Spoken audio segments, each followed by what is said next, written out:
Hello again. Today I'm going to continue my discussion on the book Gospel Fictions. Today I will be discussing the idea of the Nativity of the Christ and the different and very contradictory stories that we can find in the Bible. Now, first of all, before I get into that, I'd like to discuss briefly what is history? What is the nature of history? Oftentimes people say the historical Jesus. Well, there is no historical Jesus. There is no historical Jesus because history is not just a retelling of things that have happened before us. That's not what history is. Anyone who has taken historiography, as I have, in a post-secondary setting, understands this.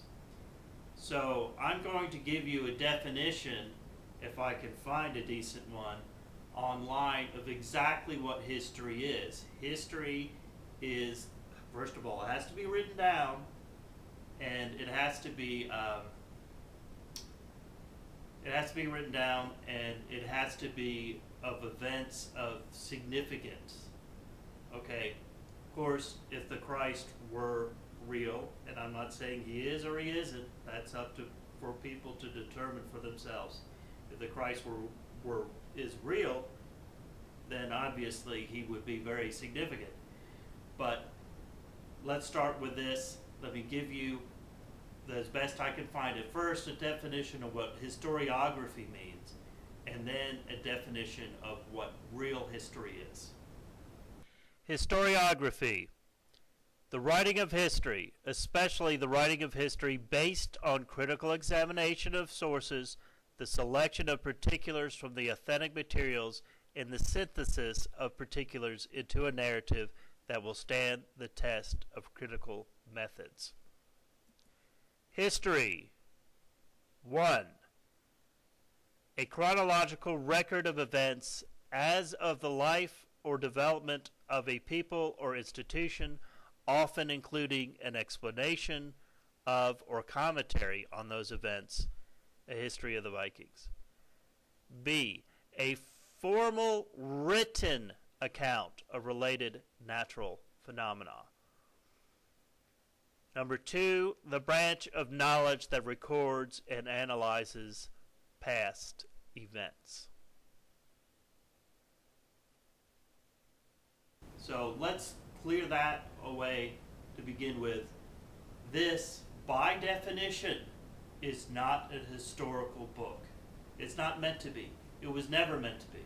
The people who wrote it knew that it wasn't history, the classic conception, the study, the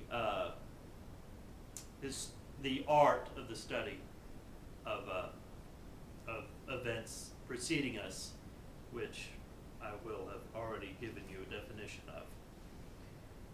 So to start with, let's look at the Nativity of Christ. We have this story, and I don't need to go into detail because we've all heard it, about an angel coming down and telling Mary that she would be giving birth to Emmanuel, God is with us, etc., etc., etc. This is, of course, not chronicled at all in the book of Mark, which, despite what the author of this book seems to indicate, I personally agree with Mark's conception of the Christ. Also, which we'll be getting into later, Mark never really describes the resurrection of the Christ either, and certainly not the ascension. So, in my estimation, out of the four Gospels, this is me personally, we all have our own personal beliefs, Mark is the most accurate description of this person who I believe was a real person based on a real person who did actually live and taught, just like the Buddha did. And the Buddha doesn't have, and he's not a historical figure either, because if you cannot give them historical references that have been written down in history, then they're not a historical figure. Unless I do something in my own personal life that is so significant that I would be part of the books of history in the future, I'm not a historical figure. I'm not history. Even me, myself personally. We as individuals aren't historical figures, but I continue to digress. Let's go and look at Mark 3:21. Now, the reason I'm reading you this verse out of the New King James Version of the Bible, which happens to be just the one I use, simply because this Bible was given to me by a man I highly respected, and it's my own personal preference to read out of this particular version. Whether you personally like it or not, this is all about our own. It's all an opinion. It's all an opinion. So this is the New King James Version of Mark chapter 3, verse 21. But when his own people heard about this, they were out to lay hold of him, for they said, he is out of his mind. They are referring to the Christ being out of his mind, crazy, and his own people, it says here in this version. Now, the New International Version of that verse says, when his family heard about this, they went out to lay hold of him, for they said, he is out of his mind. So, what the point being, if the gospel is true, in which an angel comes down and tells Mary that her son is going to be Emmanuel, the Son of God, that he is going to be divine, God is with us, then certainly when Jesus is out preaching such things, his own family is not going to think he's crazy. It's another incident that leads you to believe in these contradictions in the Bible. One book in the Bible contradicts another one. It is not an historical reference Bible, because if they're full of contradictions, not just talking about interpretations, we're not just talking about people's who saw things in a different view, in a different way, that is acceptable. But when they directly contradict each other, you have to throw out the entire story. The nativity scene, the nativity story, to me, and I base this in just plain logic and just looking at things respective of what is most logical, is normally the answer to something. Occam's razor, what seems to make the most sense, the simplest answer is normally the best, and the simplest answer when it comes to the nativity of Christ is that it was just made up, quite frankly. And I think there is a lot to back up that idea. Now, let's look at the genealogy of Jesus. Well, first, continue with what I was referring to. Two of the four Gospels, here I am on page 43. Matthew and Luke give accounts of the conception and birth of Jesus. John tells us not only of the incarnation, that the Logos became flesh, while Mark says nothing at all about Jesus until his baptism as a man of perhaps 30. Either Mark and John know nothing about Jesus' background and birth, or they regard him as unremarkable. Certainly Mark, the earliest gospel, knows nothing of the Annunciation or the virgin birth. It is clear from 3:20-21, which I just read, that in Mark's view, the conception of Jesus was accompanied by no angelic announcement to Mary that her son was to be, in Luke's words, Son of the Most High, and possessor of the throne of David, Luke 1:32. According to Mark, after Jesus had openly declared himself Son of Man, a heavenly being, according to Daniel 7:13, his family, on hearing this, set out to take charge of him. He is out of his mind, they said. Surely Jesus, mother, and brothers, so identified in Mark 3:31, would not have regarded Jesus' act as signs of insanity if Mark's Mary, like Luke's, had been told by the angel Gabriel that her son would be Messiah. What also strikes me is just how different the versions of the Bible are. When I read here, it says, but when his own people heard about this instead of family, and also different versions of it say, instead of own people, they say when his friends heard of it. It's a significant difference when in translation when one says family and another one says friend. So not only do you have the contradictions from one book to another, but you also have the contradictions that are associated with translation. And there's no possible way that we, as 21st century Americans, English speakers, regardless of where we're from, those who read this in English, we don't know. There's no way to be sure of it.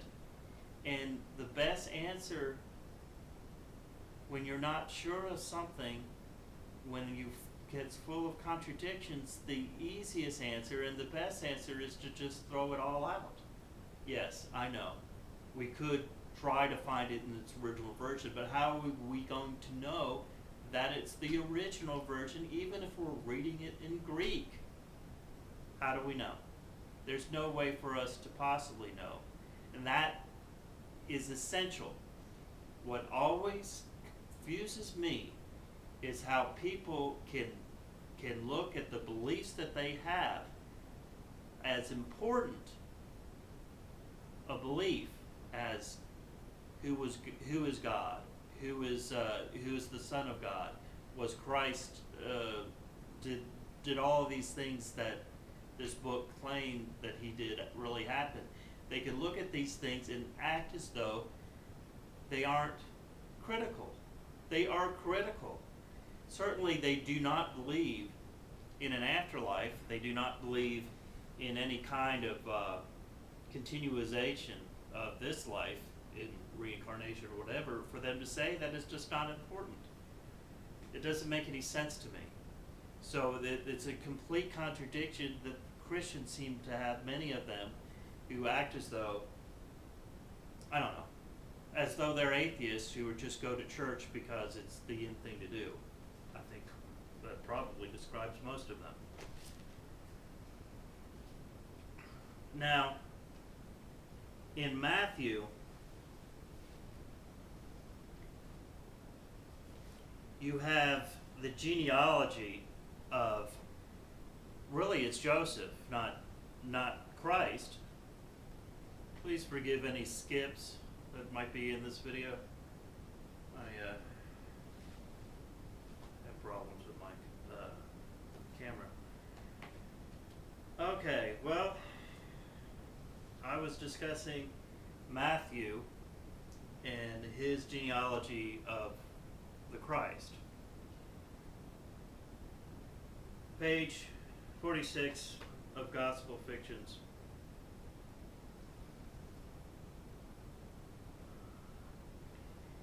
I'm not going to go into all the genealogy.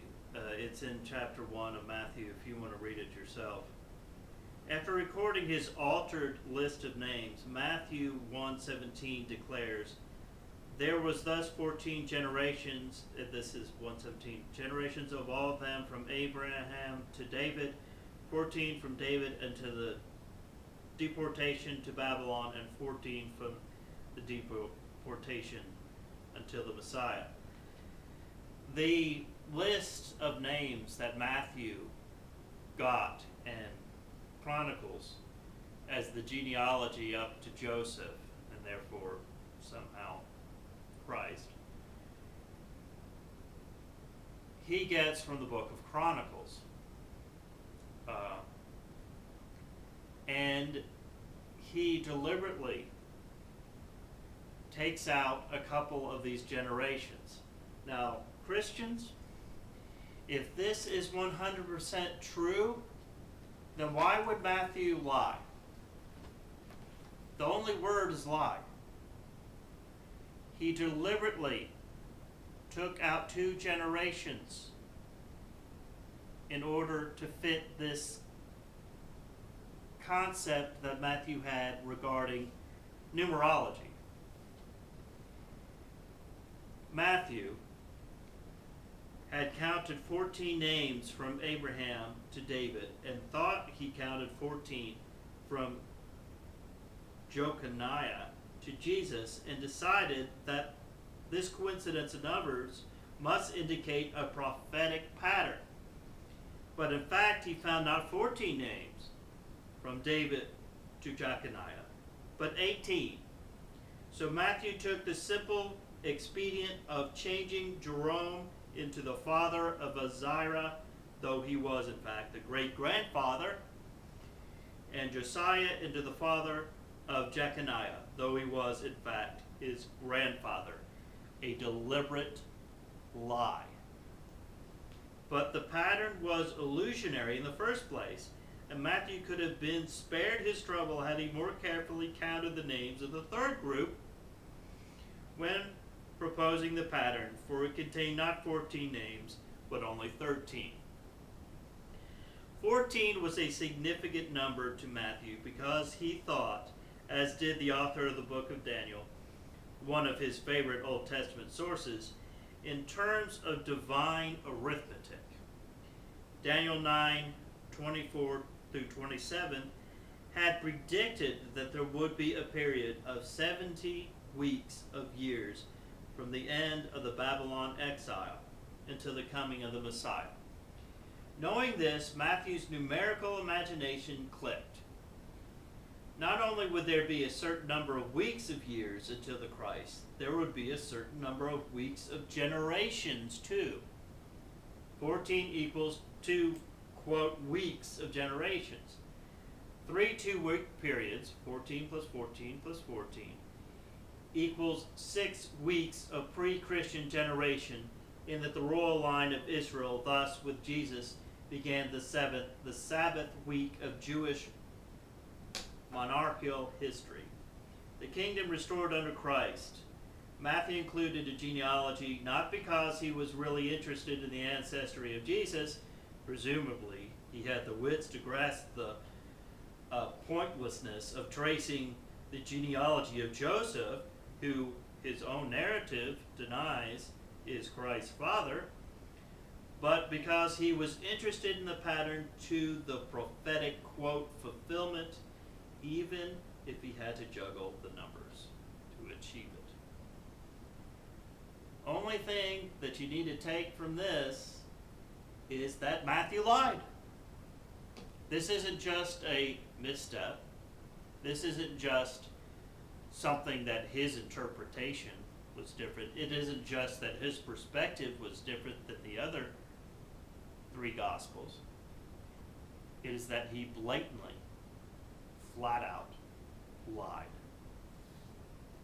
and it's not hard to find. And years ago, when I first read this book, I actually tried to find out what the Christian, the defenders of Christianity, had to say online. This is back in 2004, I guess. Yeah, 2004. And Christians have a tendency to jump through hoops, to come up with explanations for this lie, just like they do everything else. And if Christians would just say, you know what? This isn't 100% correct. You know what? This book has truth in it, and it has things that are not true. I wouldn't have any problem. But unfortunately, they seem to think this is their God instead of Christ or even Yahweh. So Matthew lies, and that is the crux of that argument. Let's look at the whole idea behind Christ being born in Bethlehem. Now, the idea that Christ had to be born in Bethlehem comes from Micah 5:2. I'll look the verse up and give it to you here.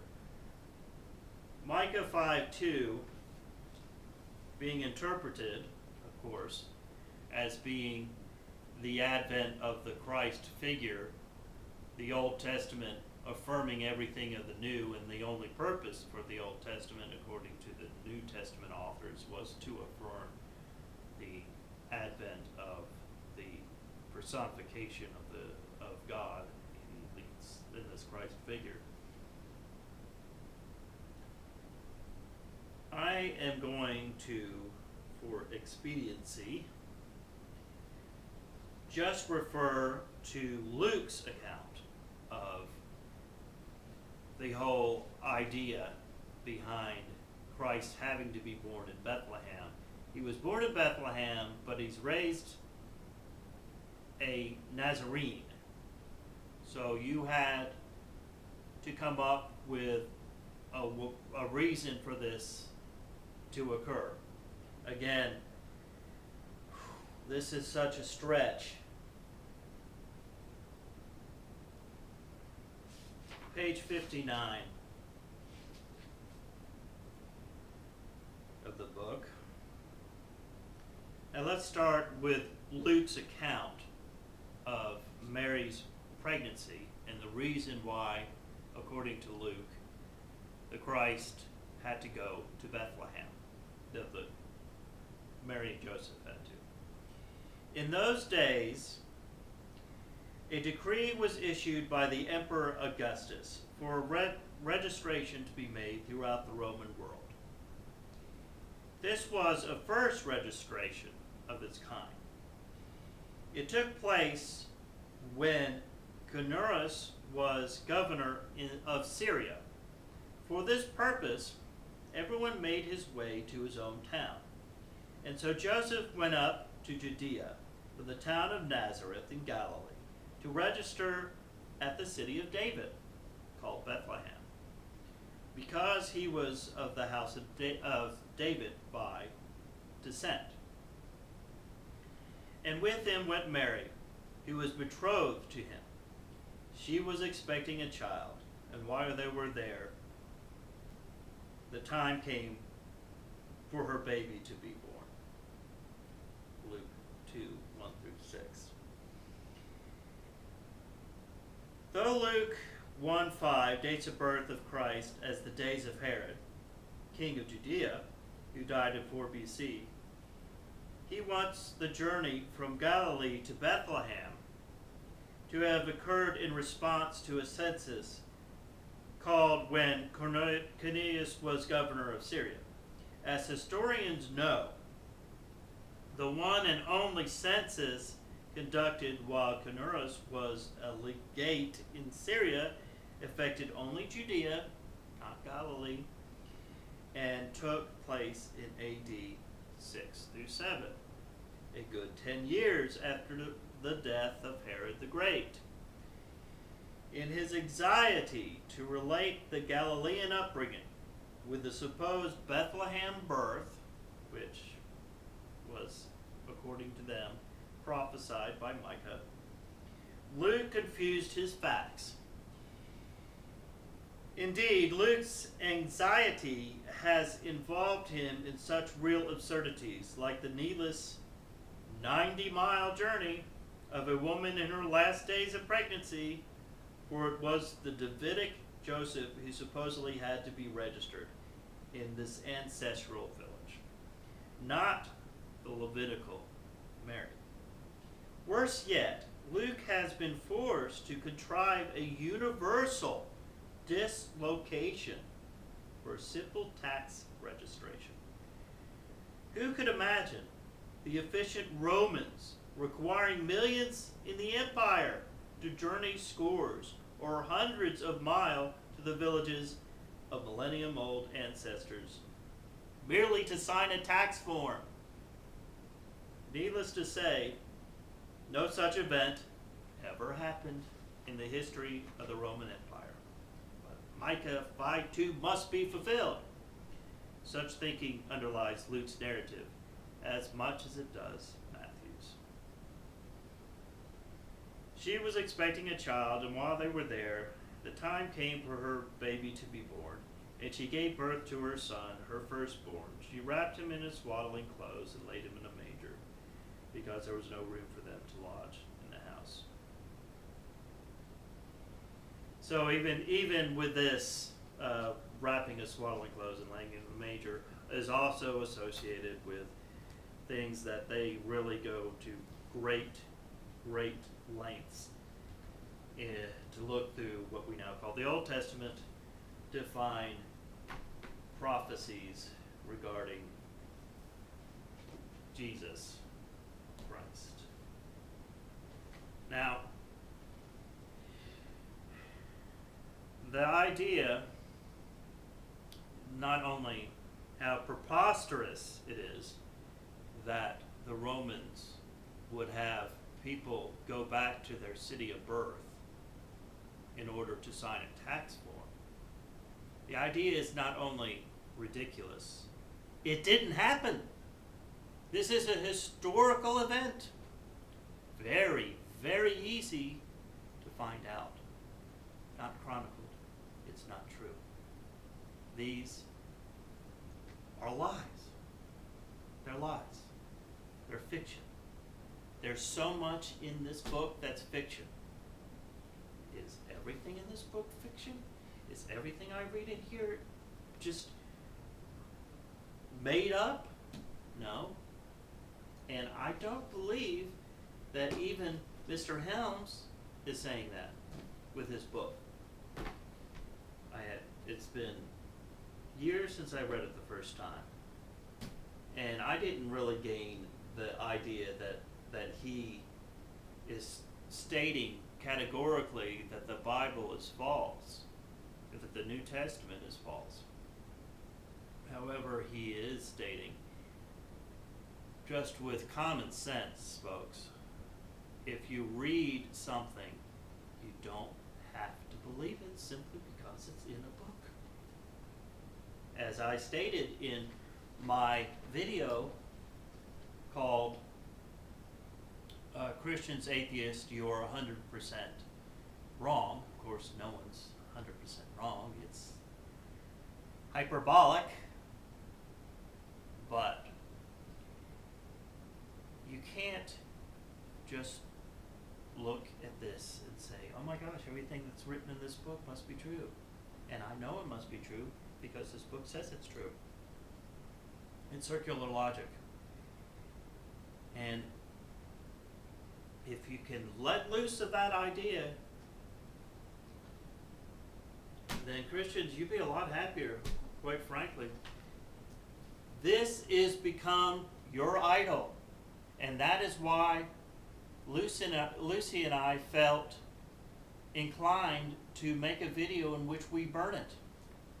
Not because we hate you, not because we hate this book, but because we want to show you this is just paper. It has words written down on it. It's not God. So, I will continue this series, probably have a couple more videos. Next one I will be discussing the miracles of Christ.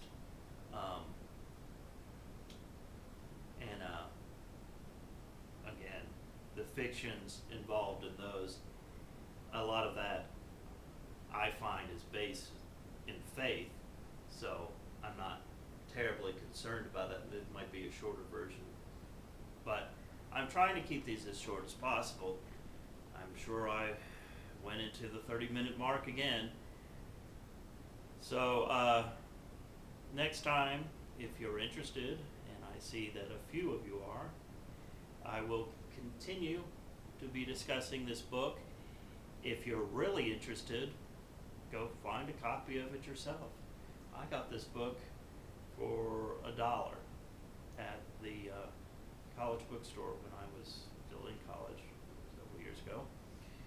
They were getting rid of books, and I saw gospel fictions, and I thought, that might be interesting. Didn't read it for a couple years, but anyway. Thank you very much for those of you who can sit through all of this, and I will be continuing this, discussing the miracles of Christ and Helm's take on it in the next video discussing gospel fictions. Thank you very much. You all have a wonderful Wednesday.